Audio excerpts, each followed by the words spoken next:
And joining us now from Rome is Kishore Jayabalan. He was baptized as an adult by John Paul II. He's also director of Instituto Acton, a Catholic think tank which promotes social and economic issues. Welcome. Thanks for joining us. You were baptized as an adult by John Paul. Now, tell us what led to that. Well, it's a very long road. I was a student at Catholic schools all the way until university. My parents had gone to Catholic schools in India, so in many ways the seed had been laid by the good nuns and priests who had educated me. But the actual event itself took place because God called me. That's the easiest explanation. And it took place in 1996. And how were you fortunate enough to have John Paul himself baptize you? Well, you can ask my godfather that. I was in graduate school at the University of Toronto, and my godfather called me on the phone one day and said, "I think you should sit down, I have something to ask you." And I said, "Sure." He said, "How would you like to go to Rome and get baptized by the Pope?" I had no idea he was planning something like this.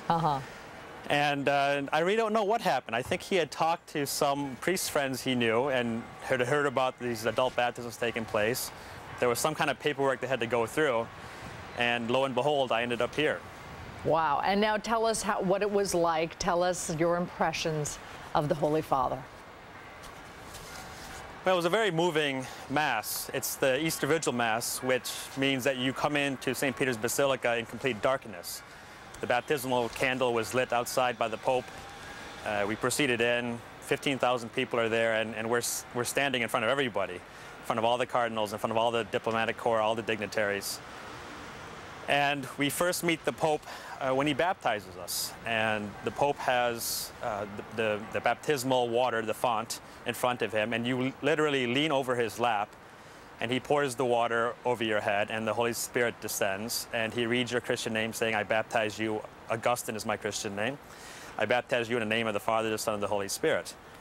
You then lift your head back up and walk away, and you are baptized. What was your impression of Pope John Paul? Obviously a very holy man, a man with a good sense of humor, a very serene man, somebody who had great hope and confidence in all of humanity, in young people, in his staff. I also worked for him. He's just a tremendous witness to everything that the Christian faith has to offer. What do you think will be the greatest thing about his legacy? What will we remember the most? I think we'll remember many things. First of all, his call to holiness that he extended to all people, not just to priests and nuns, but to all people, including lay people, including students, including workers. And also his promotion of human freedom and human dignity. Human freedom is a great theme of the John Paul II pontificate. Of course, everyone knows about Poland, everyone knows about Eastern Europe, the fall of communism, but human freedom also applies to every area of economic, political, social life.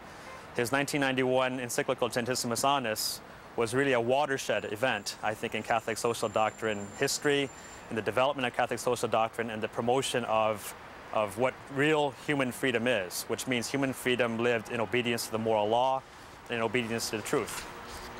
Well put. Well, Kishore Jayabalan, thank you so much for joining us today. Thank you for having me.